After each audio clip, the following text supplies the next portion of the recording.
Is it possible to use the toilet, sir? I'm afraid I had the water turned off. Who turned it off? My men did. I'm getting on the phone. I'll have your particulars filed. I'm afraid I've had the telephone disconnected. Why? Why? You always start your sentences with why. Did they teach you to at school? Now look here, I have a right to know. Are you from the sanitary people? I never knew they had power over the post office, or aren't they separate entities? The water board and the post office, or have they had a merger? They never connect up the water board and the post office, would they? Well, I'm not in a position to say, sir. Produce your warrant and you're justified. If not, get out of my house. Even a government department should take account of death. Less of that. I'm afraid I must ask you to respect my cloth.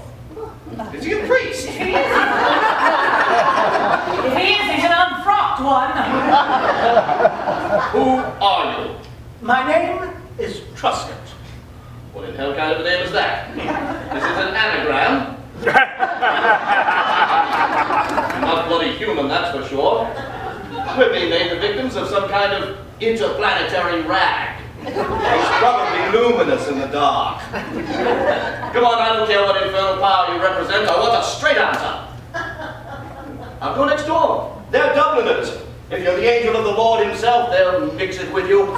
You've already been warned about leaving this room. Now, do as you're told or take the consequences. I'll take the consequences. I'm afraid I can't allow you to do that.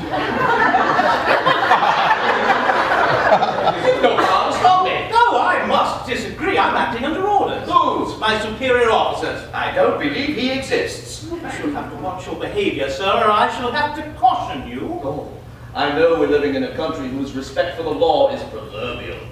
Who give power of arrest to the traffic lights if 3 women magistrates and a Liberal MP would only suggest it. But I've never heard of an employee of the water board nicking a kid for stealing apples, let alone a grown man, for doubting whether he had any right to be on the planet.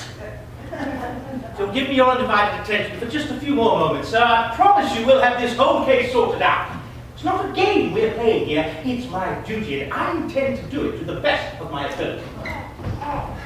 What are you doing with that thing? We were taking it outside. Oh, why? Did it need the air? We were putting it in the garage. Well, this isn't the garage, so what do you mean by bringing it back into this room? There was a police sergeant in the garage. Well, what possible aversion could he have to sharing the garage with the tailor's dummy? He wanted to undress it. Well, what possible objection could there be to an officer undressing a dummy? It isn't decent. It's a Catholic.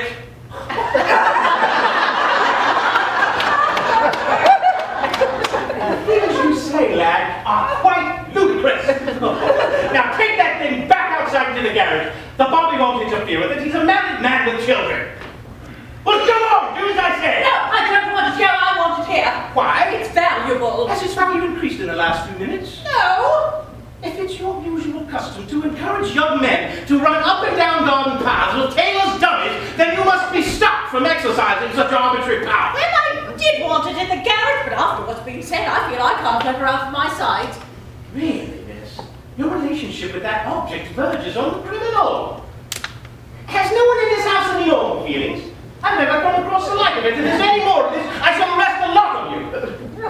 How does the water board go about it? As you may have guessed by now, sir, I'm not from the water board. I have. Your behavior was causing me grave concern. I promise you, sir, any deception that was practiced was never intended to deceive you. You are, if I may say so, a very intelligent man. Oh, you saw through my disguise at once. It was merely a ruse to allow me time to review the situation, to get my bearings on a tricky assignment, or 2 tricky assignments, as you'll shortly realize. You see, you have before you a man who is quite a visage in his own way. Truscott of the Yard. Has no one ever trusted the man who tracked down the limbless girl killer? Or was that a sensation before your time? Who would kill a limbless girl? She was the killer! But how did she do it if she was limbless? Well, I am not prepared to answer that question to anyone outside the profession. I mean, we wouldn't want a carbon copy murder on our hands, now would we? Do you realize what I'm doing here? No. Your every action has been a mystery to me. And that is as it should be. You see, the very process by which the police arrive at a solution to a history is in itself a mystery. We have reason to believe that several crimes have been committed under your roof. Only we had no legal excuse for a warrant. We had no proof. But you see, the water board doesn't need a warrant to enter private houses. And so I availed myself of this loophole in the law. Now, it's for your own good that authority behaves in this seemingly alarming fashion. Does my explanation satisfy you, sir? Oh, yes, Inspector, you've a duty to do. My personal freedom must be sacrificed. I have no further questions. Splendid. Then I shall begin to bring the crimes to light, starting with the least important. And what is that? Murder. Murder? Yes, murder. You said your wife died 3 days ago. What did she die of? The death certificate is perfectly legible. Yes, well, reading isn't a profession we encourage amongst police officers. We try to keep the paperwork to a minimum. Have you no grumble at the way in which your wife died, son? Oh, you're easily satisfied, I see. I, however, am not. Mrs. McLeavy stopped to sign the death certificate. And so I understand, but he'd just come from diagnosing a most unusual pregnancy. His mind was so occupied by the nature of the case that he omitted to take all the factors into consideration and sign in a buzz of scientific disbelief. Now, has anyone seen Mrs. McLeavy since she died? How could we? So you can all swear you had no commerce with the dead. We're not mediums. Well, that's a pity. It would considerably simplify my task if you had me. Well, I wasn't going to say anything, but I had a psychic experience last night. 3 parts of Mrs. McLeavy materialized before me as I was brushing my hair. Was her fate discussed? Oh, yes, in great detail. I never knew you had visions. Mrs. McLeavy and I are perhaps the most involved in her death. I would be interested to hear her subject, her matter idea on the subject. She accused her husband of murder. Me? Are you sure she accused me? Yes. Complete extinction has done nothing to silence her slanderous tongue. Was anyone with her at the end? Were you? Yes. Did she leave no last message? Was she uneasy? No. Was that her usual custom? Well, she hadn't died before. Not to the best of your knowledge, though I've no doubt our information isn't as up to date as we'd like. Did she say your last words as you bent down to kiss her cheek before she expired? She did speak of a book. Ah, which? A broken binding with her. Was it a metaphor? I took it to be so. Well, apart from Bibles, which are notorious for broken bindings, there is this. The case of Phyllis McMahon, nurse accused of murdering her patient. One of my own cases. Do you see this photograph? It's you. First unflattering, isn't it? They always choose the worst. I can never get them to choose a kitchen picture.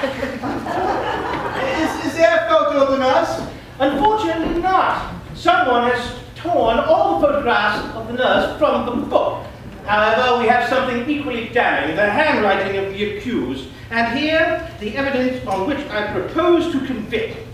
A recent specimen of the handwriting of your late wife's nurse, identical in every respect. But this is signed Queen Victoria. Yes,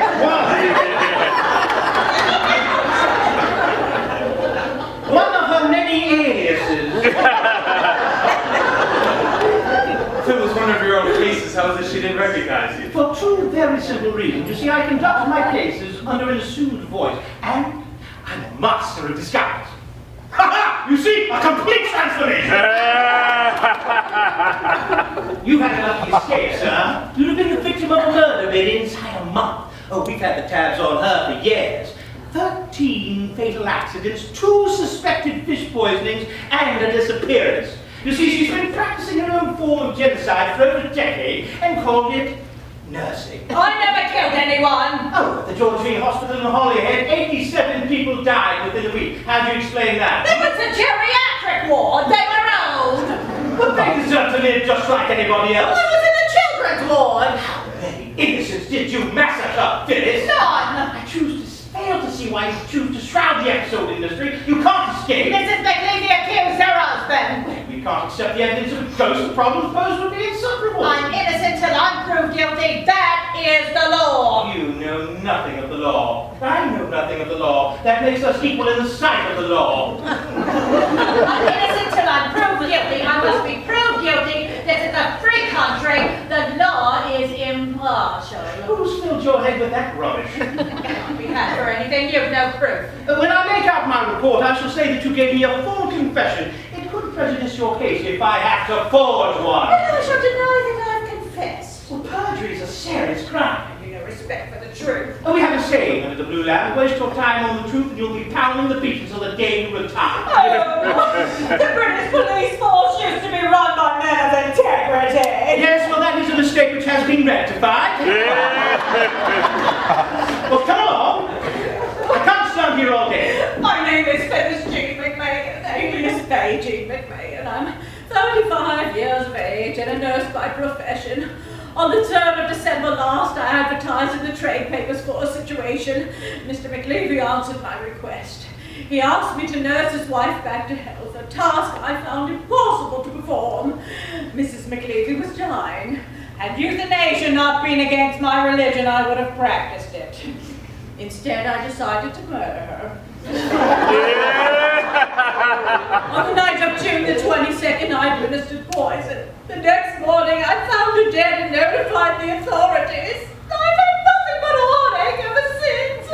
I'm so sorry for my dreadful crime. Oh, very good, very good. Your style is simple and direct. It's a theme which, skillfully delivered, might be confessed. I must say it's one of the most accomplished confessions I've heard for quite some time. I'll just arrange some transport, shall I? Here, blow this as you try to escape. My men will come to your aid immediately. You see, the sooner we get to the slide of Mrs. McLeavy, the sooner McMahon here faces that murder rap. Only support. Oh, I intended to provide a replacement. I never knew such wickedness was possible. Oh, well, you knew my character when you employed me. My references were signed by people of repute. You murdered most of them. Now that doesn't invalidate their signatures. Pack your bags, you're not being arrested from my house. I've never seen you in adversity. It's an unforgettable experience. I love you. I'll wait for you forever. Oh, you'll tire of waiting and marry someone else. He won't be able to. Come on. Now when the inspector finds Mom's remains, he'll have to spell the short hairs, baby. Well, ready whenever you are, McMahon. Goodbye. I can't another one else. I shall write to you. We're allowed one of that, Toby. Oh, how sweet you are. I'd like to take you both to prison with me. Well, they'll do remarkably better in Holloway than you will, miss. Take her away, Meadows.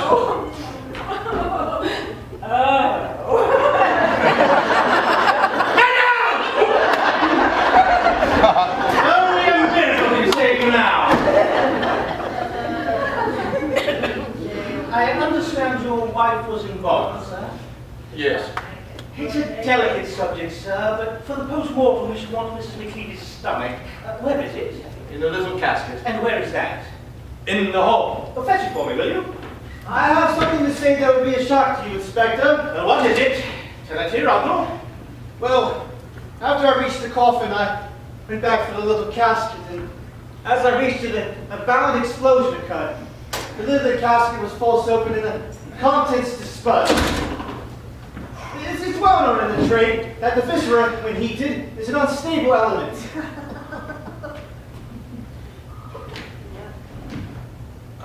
The contents of my mother's stomach have been destroyed.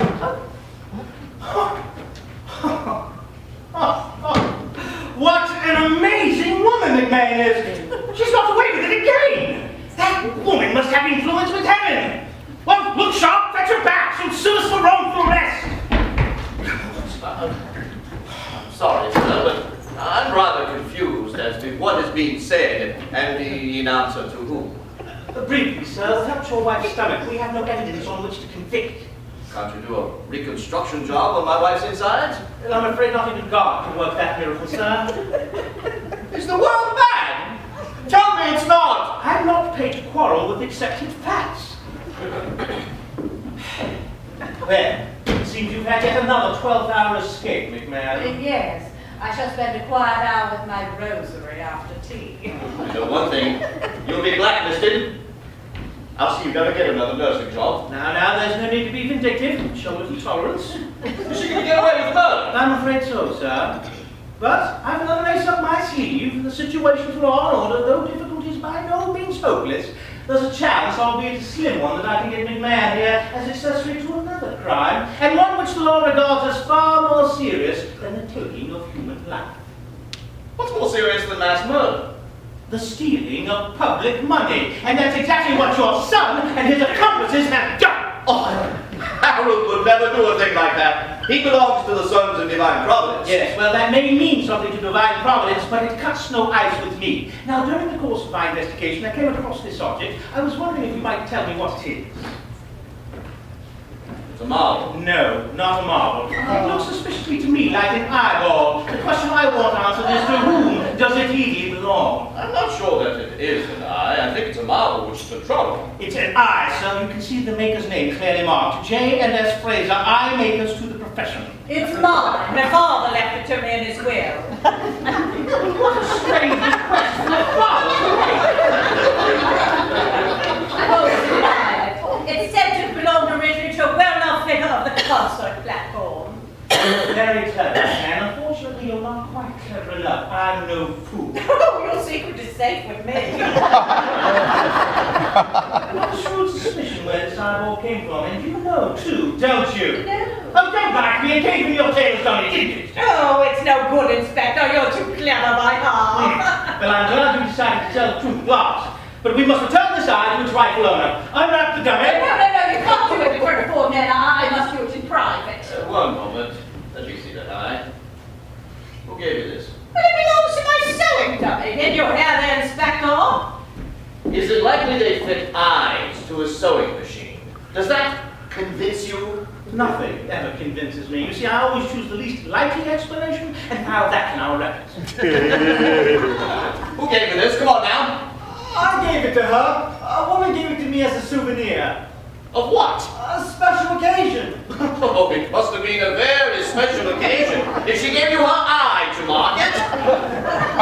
Come along, I'm not the police. I want a sensible answer. Who gave it to you? I did. You! Oh! Sacred heavens, no! Sir, we are open to serious discussion, but not bad language. This is stolen property. This eye belongs to my wife. And on what do you base your assumption? My wife had glass eyes. That was remarkable. And how many were in her possession at the time of her death? None. I see. These were fitted after death. Okay, and where did they go? I don't know. Well, did you never think to inquire? No. Well, you strike me, sir, as a singularly heartless individual for someone who claims to have been happily married. Oh, Inspector, my son, you heard him confess it, has stolen the eyes from the dead. A practice unknown outside of medical science. I have reared a ghoul at no expense. What do you wish me to do? Open the coffin. I want to see what else thievery has stooped to. I may have gone as well. My dad advised caution, Mr. McLeavy. From a professional point of view, the coffin took a pasting, you know. She may be in pieces. That's a screwdriver. Could we bury the eye separately? I can't ask the priest to hold the burial service over an eye. Fetch a screwdriver. What good would it do, sir? I'm not interested in doing good. There are organizations devoted to that purpose. Fetch a screwdriver. I have to repeat it like the muezzin.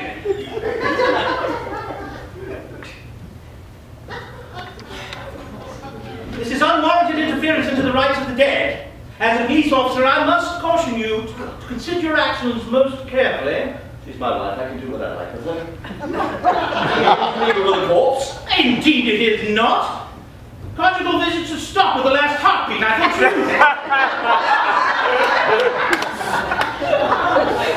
I must say, sir, I'm aghast at your behavior. Akin to two-robbing, it is. I mean, what do you hope to gain by it? An iris approach to heaven is as good as any. Well, my priest and yours will confirm what I say. Oh, you strike me, sir. I have to say this, as a thoroughly irresponsible individual, always going about causing unnecessary trouble. We'll have ours full of the law. Mm. Half our fittings will be missing. That's why they have such big pockets on their uniforms. It seems your son has a more balanced idea of the world in which we live than you do, sir. My duty is clear. Only the authorities can say when your duty is clear. Wild guesses by persons like yourself can only lead to confusion. He's going to be shocked to see him preparing for it. People of this generation take delight in being outraged. Oh! Benjamin is going to fence! Wow!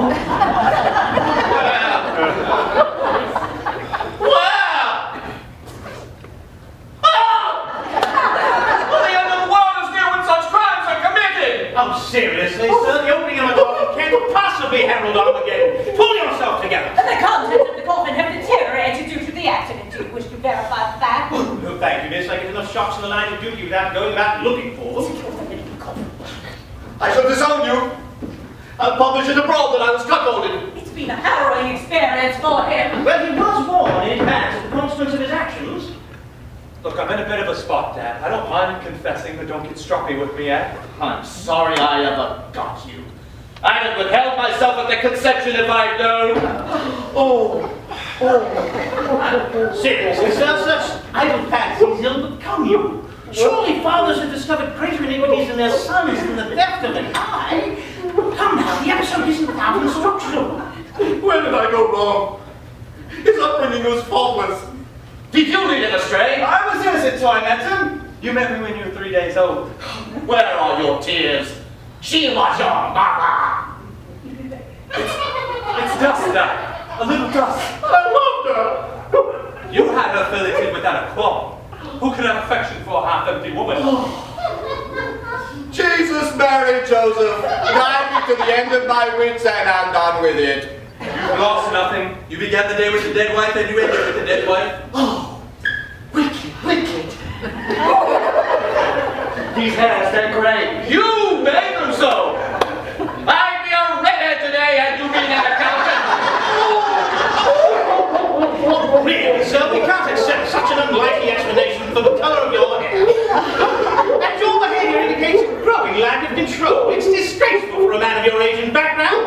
I'm having time to have you arrested for disturbing the peace. I'm sorry, Inspector. My behavior must seem strange to you. I'll endeavor to explain it. You can then do as you think fit. Oh, consider the consequences of telling the truth. It will kill Father Jericho. My pigeons will die if I'm nicked. There'll be nobody to feed them. I wish to defer charges. If my Aunt Bridie hears of this, she'll give her money to an orphanage. You know how selfish she is. Whom do you wish to charge, sir? Myself. And what crime have you committed? I've given misleading information to the police. What information? I told you that the eye belongs to my wife. It doesn't.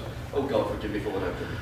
The eye doesn't belong to your wife, and to whom does it belong? It belongs to my sewing dummy. Your original deduction was quite correct. I ought to have my head examined getting involved in a case of this kind. Your behavior, sir, is scandalous. With you for a father, this poor lad never stood a chance. It's no wonder he took to robbing banks. What are you going to do?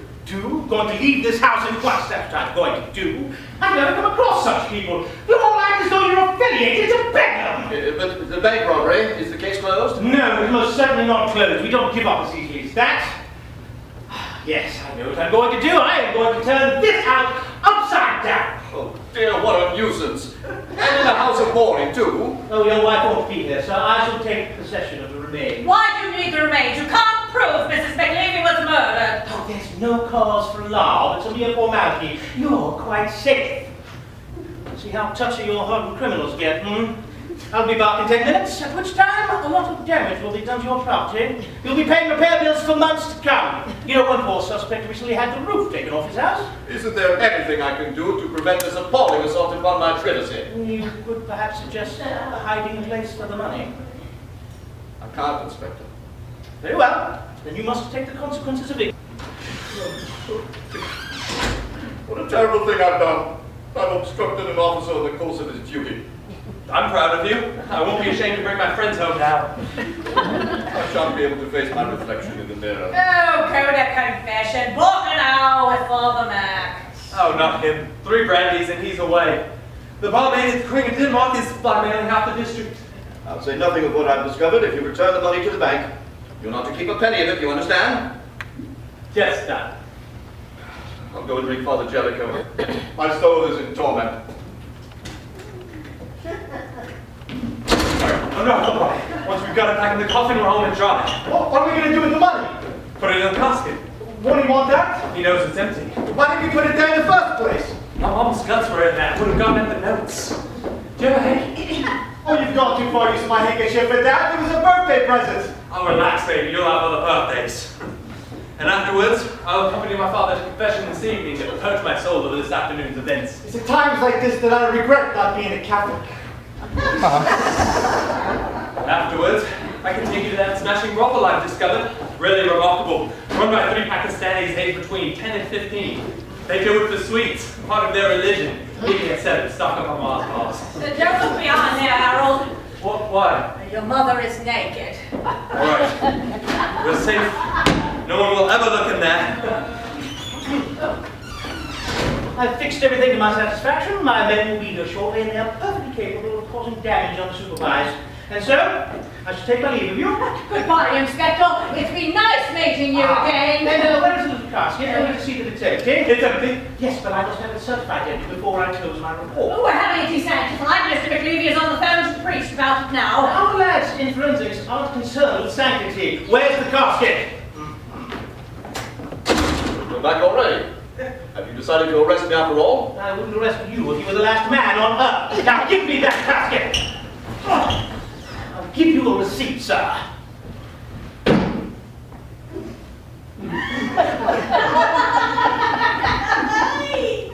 Where is Mrs. McLeavy? Oh, yeah, she's behind the screen.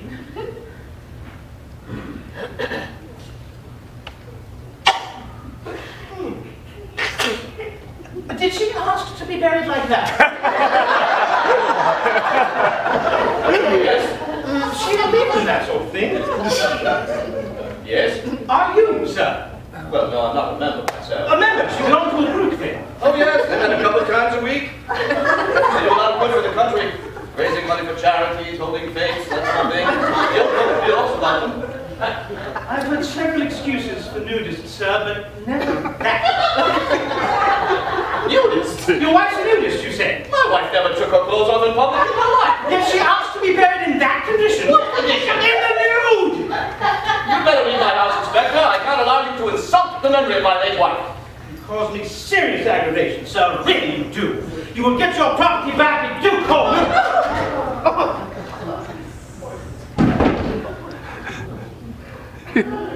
Who is responsible for this disgraceful state of affairs? You would have stood by and allowed all this money to be buried in holy ground? Yes. How dare you involve me in a situation for which no memo has been issued? I've never come across it in all my experience.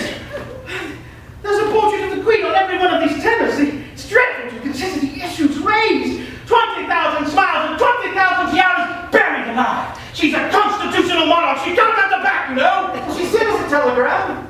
And so she will. Well, Inspector, we found the money and unmasked the criminals. You must do your duty and arrest them. I shall do mine and appear as witness for the prosecution. Are you married, Inspector? Yes. Does your wife never yearn for excitement? Well, she did once express a wish to see the windmills and tulip fields of Holland. Well, with such an intelligent wife, you need a large income. I never said she was intelligent. Then she's unintelligent, then, is that? My wife's a woman. Intelligence never really enters into the matter. Well, if your wife is a woman, as you claim, you certainly need a large income. Where is all this Jesuitical twittering leading us? I'm about to suggest a bribery. How much? 20%? 25%, or a full report will appear on my superior officer's desk in the morning. 25 it is. Done! Hey, help me to replace the money in the casket. Well, thank you, lad. Most kind of you. Has no one considered my feelings in all this? Oh, how much do you want? I don't want money. I'm an honest man. Well, you shall have to mend your ways then. I shall denounce the lot of you. Oh, be reasonable, sir. What has just taken place is perfectly scandalous and should go no farther than these 3 walls.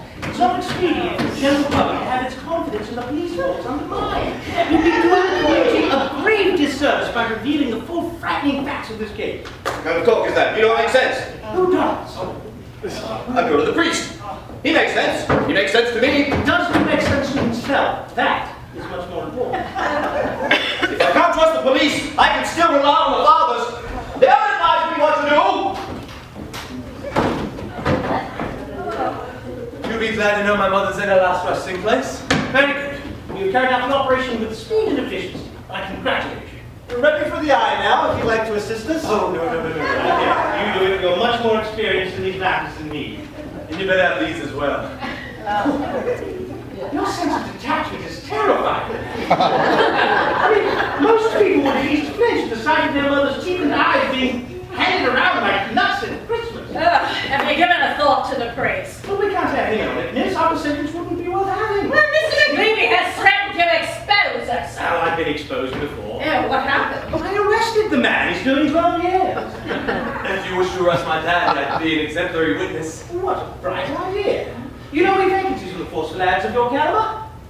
Are you with us, McMahon? Oh, well, I suppose it seems the best solution for all of us. And you? I've never seen the view from the witness box. It'd be an interesting experience. This is the man. Arrest him. Good afternoon, Meadows. Why have you left your post? I was accosted by this man, sir. He assisted our company into the Catholic Church. And what did you say? I refused. Quite right. You're a Methodist. Continue with the statement. The man became offensive, sir. He made a number of derogatory remarks about the force in general and himself in particular. I called for assistance. Quite right. Excellent, Meadows. I shall see HQ hears of this. You have apprehended in full flight a most dangerous criminal. As you know, we've had our eye on this house for some time. I was just about to go master chief offender when this fellow left the room under some excuse and disappeared. He's making a bolt for it, sir. You have the matter in a nutshell. Cuffs on him. Oh, you're at the neck, my old beauty. You have discovered, to your cost, that the standards of the British police force are as high as ever. What am I charged with? Now, that needn't concern you, though. Fill out the details later. You can't do this.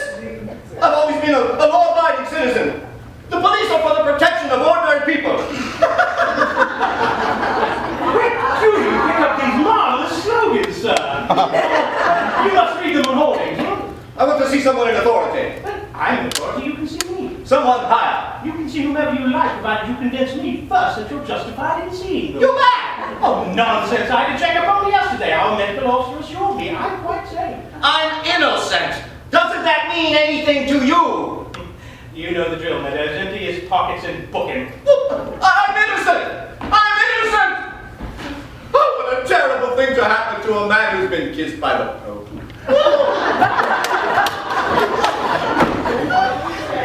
What were you charging with, Inspector? No, anything will do. Can an accidental death be arranged? Anything can be arranged in prison. Except pregnancy. Oh, I'm afraid the chaperone system defeats us there.